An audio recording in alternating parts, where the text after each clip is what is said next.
Kalian pernah alamin nggak cara alami untuk menurunkan tagihan listrik? Itu bukan sekedar mitos, mari kita bahas.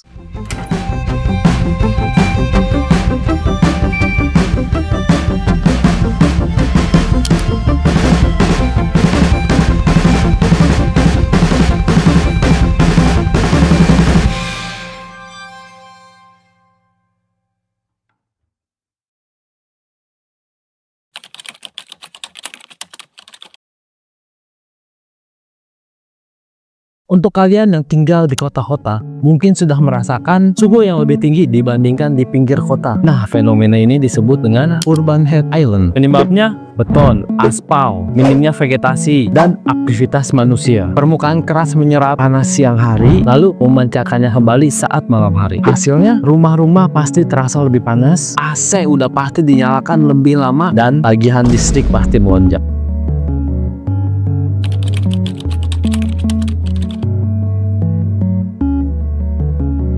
Kali ini saya akan ngasih solusi sederhana, yang alami, yang murah, dan ramah lingkungan. Ya, nggak perlu teknologi canggih. Apa itu? Cukup menanam pohon di dekat rumah.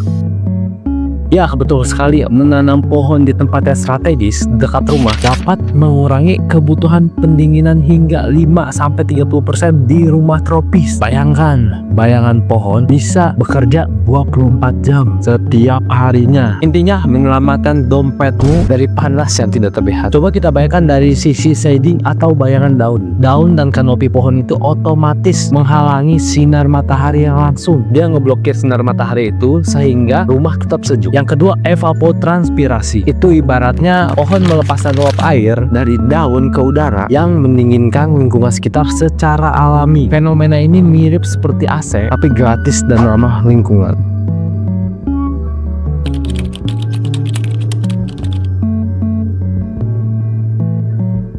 Nah, di sini saya akan ngasih studi kasus global. Yang pertama ada di Sacramento, California. Di sini penelitian menunjukkan rumah dengan pohon di sisi barat dan selatan mengurangi penggunaan energi pendinginan hingga 5%.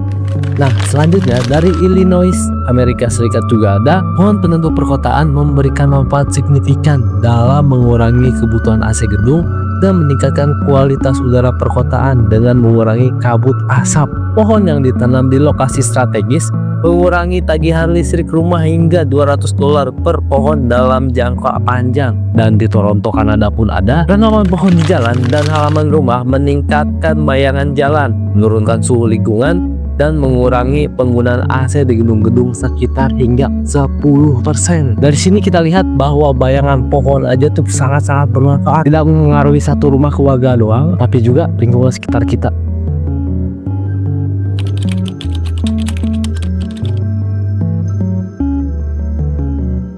Nah, buat kalian yang memiliki lahan yang cukup dan tertarik untuk memakai trik ini, saya punya strategi yang baik untuk menanam pohon itu, tapi nggak semua pohon sama dan tidak semua lokasi cocok. Agar manfaatnya maksimal, ada beberapa strategi. Yang pertama udah pasti arah penanamannya. Yang tadi dijelaskan, sisi barat dan selatan paling efektif untuk menahan dari panas siang dan sore hari. Yang kedua tentunya jenis pohon. Pilih pohon dengan kanopi lebat dan pertumbuhannya yang cepat, seperti ketapang kencana, tabebuya, mahoni, dan masih banyak lagi. Selanjutnya jarak dan ketinggian pun harus diperhatikan, yang dimana pohon itu tidak terlalu dekat dengan jendela tapi cukup untuk membuat bayangan menutupi sisi rumah yang terkena matahari langsung. Dan yang terakhir tentunya pemeliharaan, pengawasan rutin, penjagaan bentuk kanopi, kesehatan pohon, dan keamanan rumah pun sangat-sangat harus diperhatikan. Nah, dengan strategi ini pohon akan menjadi AC alami yang sangat efektif, hemat energi, dan tentunya juga mempercantik halaman rumah.